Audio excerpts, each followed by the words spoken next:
Welcome to Energy Stew. This is Peter Roth, your host. And I'd like to ask you, what has your soul told you lately? Are you listening? What have you told it lately? Is it listening? What's our relationship like?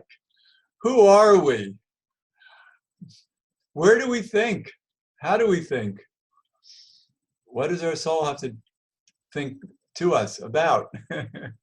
These are very sometimes confusing questions, but to straighten it out, to get a clear look at who we are, where we're going, what life is about, is the author of a wonderful book called Messages from the Divine, Wisdom for the Seeker Soul, Sara Wiseman. Sara, welcome to Energy Stew.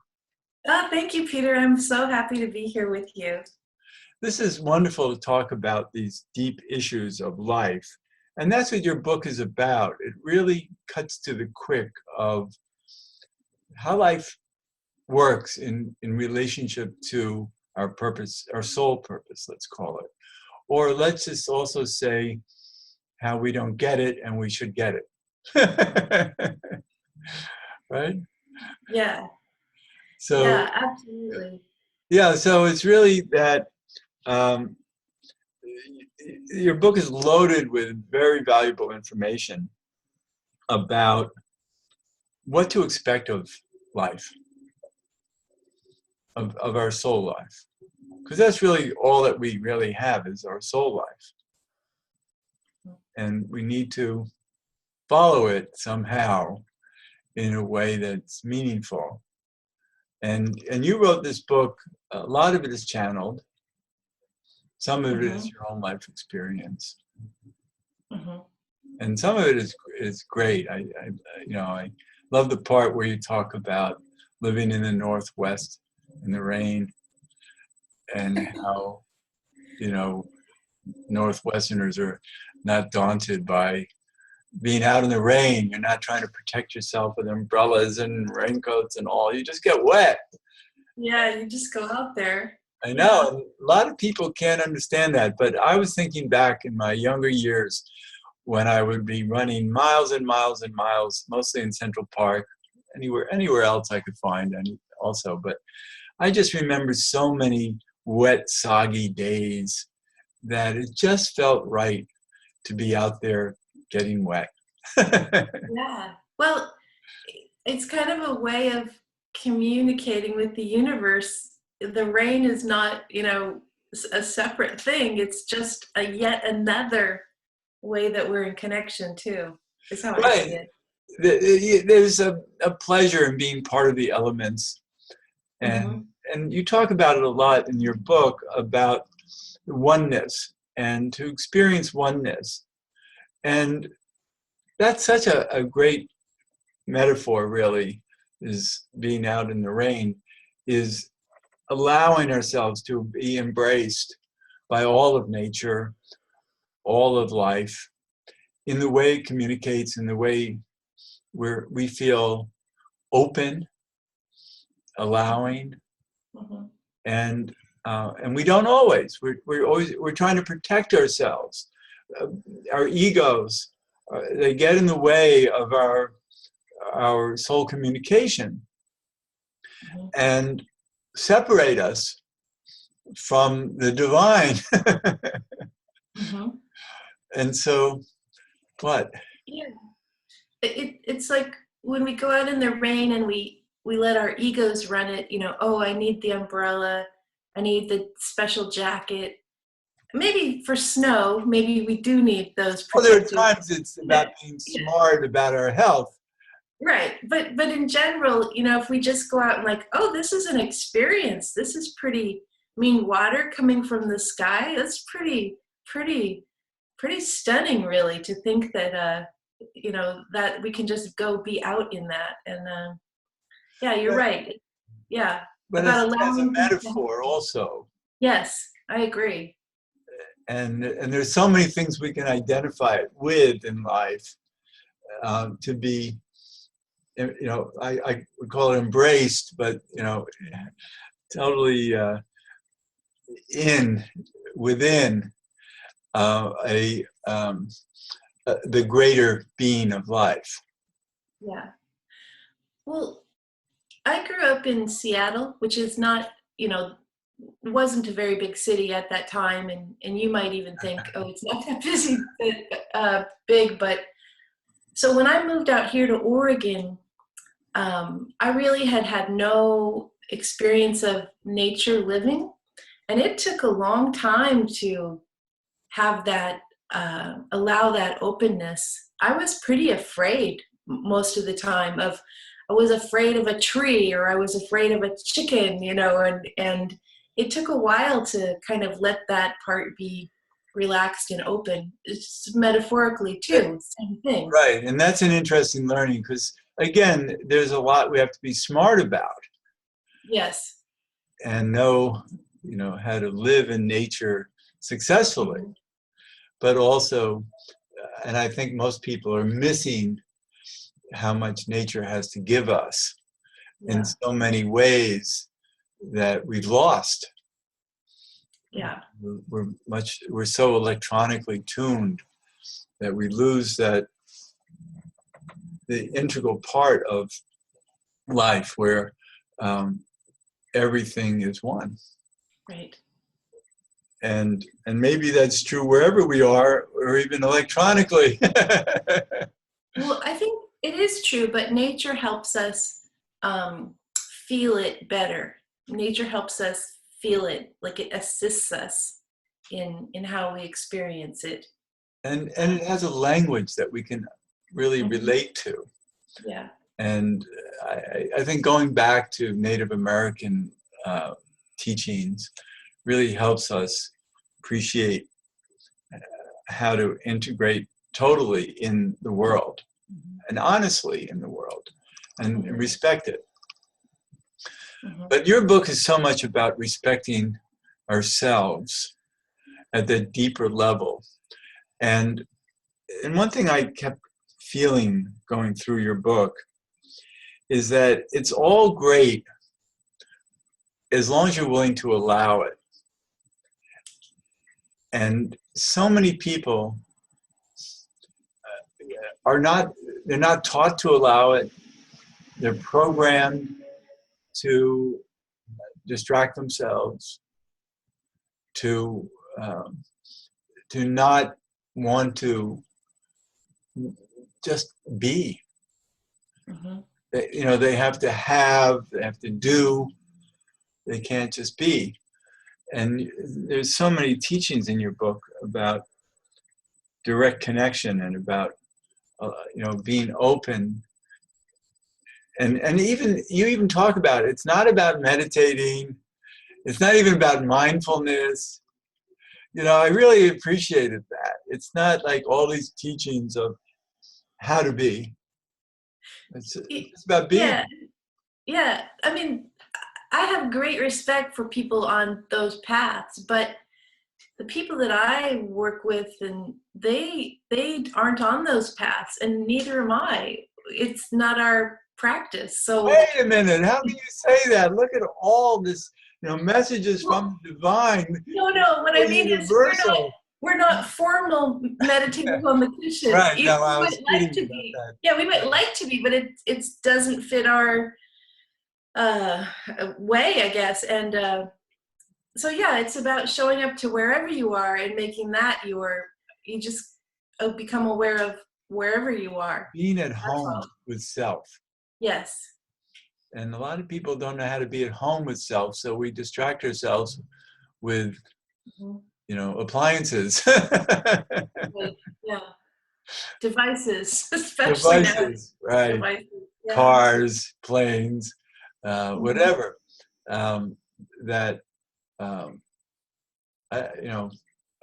It's just gratifying the soul, the ego, and not necessarily the soul, because the ego can never get enough. Yeah. The soul doesn't need. The soul is not a measuring instrument. Well, the soul is complete in every moment. There's no time it's not complete, whereas the ego is just grasping, needing. But I don't think it's people's fault. I mean, this is how we've been raised to not allow ourselves to to let our soul be the leading force. We've been taught that way by our society. So it's taking that paradigm and saying, well, we don't have to do it that way anymore. We can live a different way now. Well, I think in one way that's true, that society has taught us. Another way, our souls have allowed society to teach us, and not everybody. So a lot of us have said, no, I'm not going to do that. And so there are different levels of soul development on this planet right now. That's right. Doing all kinds of things that we look askance at and say, wait a minute, this isn't what is going to help our souls. Although in the end it does. I mean, I think everything is in divine order. It's just that it's not an order that many of us want to be aligned with. I think one of the parts in the book, it talks about everyone's on their own path and everyone has their own lessons. And this idea of not being too concerned if somebody's like, in way behind on the soul path, like in my mind, if I consider someone just starting, it's not important. It is divine order. We all are progressing as right, we should. What I'm getting at are the people who seem to be setting us back. Yes, but they just aren't. They just don't have their consciousness turned on yet. Right. Yeah. Right. So. Yeah. Right. And so we're all growing. Everybody has a soul, and we're just at different levels of what we want for our souls, what we've come here for to grow with. And some of us have really, come here with wanting great strides of oneness, and others are here just to challenge it. Yeah, or just to have tantrums, sort of. Right. Have tantrums. Well, or just lacking respect for human life and not having empathy. I think empathy really has so much to do with soul growth, and with our soul identity because I think the more we can identify with our soul, the greater is our self-worth. That's a very nice way of putting that. And the more we can have empathy and compassion for others, the more we understand our oneness, the more we understand. But which comes first? Maybe knowing oneness gives us compassion and empathy. And so that's why it's, we really have to have that compassion for souls who don't have it, and understand the larger picture, even though we can be very annoyed at them because they do things that are unkind, sometimes even appearing evil. There are a lot of people who are not ready to love, to experience, loving expression, and so they're experiencing ego expression. Right. And it's very frustrating for so many of us who feel like we've come here to experience love, and we're experiencing ego. And then I guess our lesson is we are invited to learn to love and not allow ego, but allow our own response and keep moving forward. Just keep moving forward with our own path.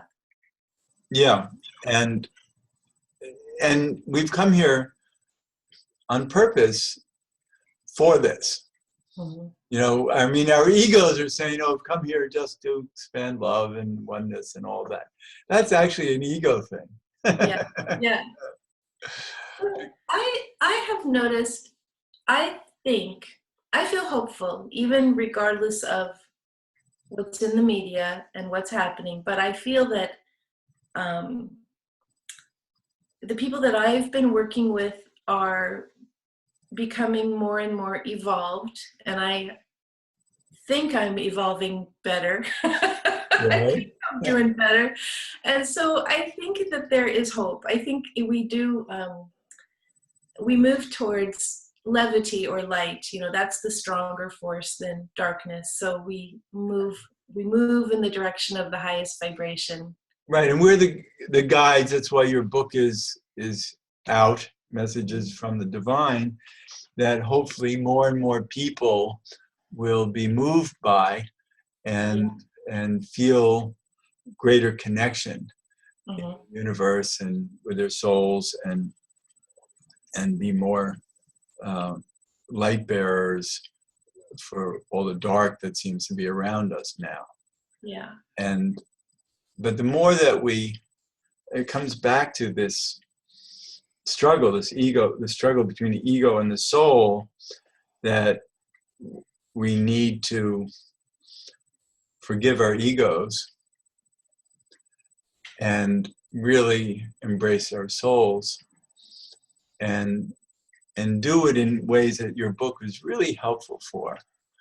Mm-hmm. You know, how to connect in the universe, how to, you have different chapters on how to create connection. Mm-hmm. And they're so helpful, because I teach intuition, and Mm-hmm. and I know that there's so many ways that we're guided, and not just by being intuitive, but by being aware, Yes. and life shows up. Yeah. I think one thing, the book doesn't have a moral stance, and the book doesn't focus on, um, instead of saying let's work on your ego and let's get that organized, it focuses on let's just take in more light and let's just have more connection. And the idea is that, you know, it's like if you put a drop of food coloring in a cup, a drop of divine food coloring, the more you put into the cup, eventually it changes color. And it's sort of like the more light you're taking in, or the more connection you're having, eventually the ego just kind of gets left in the dust because you have so much more fulfilled by this other that you're taking in. Well, I think then the light can embrace the ego and forgive it, and Yes. let it, say thank you for Integrate. sharing. Yes. Yes. Integrate. Right. Exactly. Right. Yeah. And so that's really, I'm glad you clarified that, because it's something that your book is about, is how to enhance our connection with our souls, and in such a positive way. And there's so many chapters in your book. I mean, you do have a lot of great, I mean, I like that. I like when books have a lot of chapters, because then we feel, okay, turn the page, let's get the next expression, the next teaching. Yeah. And there's so many of them. And so there's a lot of lessons about not only surrender, but allowing. What I've been recently excited about is Wu Wei, is the Chinese term for just allowing serendipity and synchronicity to happen, and not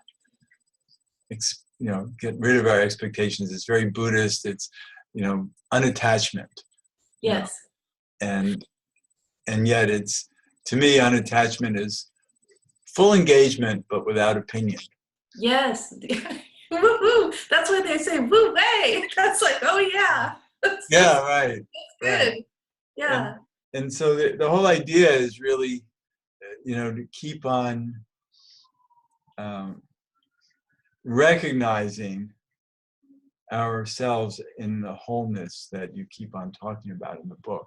Yeah. I think maybe the book has that the book uses the term of flow and of being in this state of flow. It's the same as you just said, just a different word.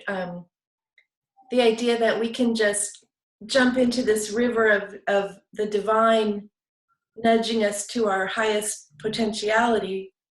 And when we're not fighting, when we're not trying to push the river in a different direction, when we're just going with that, no expectation or no opinion, that's where the universe can help take us further. Right. I guess it's to be awake. Yes. To what impulses are guiding you in the river, not you trying to force it. Yes. And it's also not passive. You're not just, right. I'll just let the universe do my destiny. It's like, no, you're consciously awake and aware, and you're moving in the direction of guidance, or you're moving in the direction of connection at all times. Right, and there are two different things at play here. One is, and you get into it in the book, is the Buddha's sense of always being an infant, always just really having that innocence of being open to everything and learning in every way possible. And then the other, I believe, it has to do with being true to our unique nature, which is different from everybody else. So the idea is not to flow as one, emulating each other, but to respect each other and respect ourselves in our uniqueness. Because I work with, for instance, with the playing cards, the destiny cards, and with human design. And those are ways that we're born to be unique. The mechanics of our personality are different, and we think differently. We have a different language going on in our brain all the time than everyone else, and everyone is different. And to recognize that we have a contract, that you call it, contract. Yeah, or a soul's calling, or a soul's path, and it is absolutely unique. You know, if my path had been determined by society, I would have probably, I don't know, gotten my MBA. That was the track. But, you know, and here I am, a channel, right? And so that's my soul contract, and I just need to do. That's my most important thing to bring. Everyone has their most important thing to bring to the world, and. I was once matriculated for an MBA at NYU, and I remember, this is 1966, and I remember being at the school in an elevator, dressed in my unique way, surrounded by everybody in the same gray suits. And I looked around and I said, I'm in the wrong place. Obviously, I shouldn't be doing this. And then I signed up for the Peace Corps. And, you know, so we all have different, you know, roles to play. Yeah, you were in the state of awareness, and then you went into flow in all the, you know, you were aware. That's why you were able to jump into the correct path. Yeah, but, you know, the what ifs, you know, woulda, shoulda, coulda. Well, if I'd gotten my MBA, you know, it's like, you know, No. it's not me. You know, it could never be me. Right. And yet there are souls that's what they're supposed to do, and you know, it works out for everyone. That's their design. Yes. So, you know, so I really, you know, this book it's so interesting to absorb it. And you even talk about early in the book that you can absorb it for the first time, you know, but if you looked at it again, you're not going to see it the same way. Yeah. I think I'm feeling like the book is what's channeled, and it was channeled in that really the wee, you know, the Amrit Vela, the wee hours of the morning. And I feel when I read it now, it came out just completely whole, like it just all just came out, one lesson after the next. And it feels like it is on a lot of different levels. Like people just starting on the path tend to think it's kind of easy, And then someone like you who has been on the path very, very significantly for many years is like, oh, there's a lot here. And that's what I feel. It's like, whoa, there's a lot in this that I need to mull over. Right, and I think people have to recognize that, because you could look at it and say, oh, these are simple things I already know. Right. But that's on the surface. Right.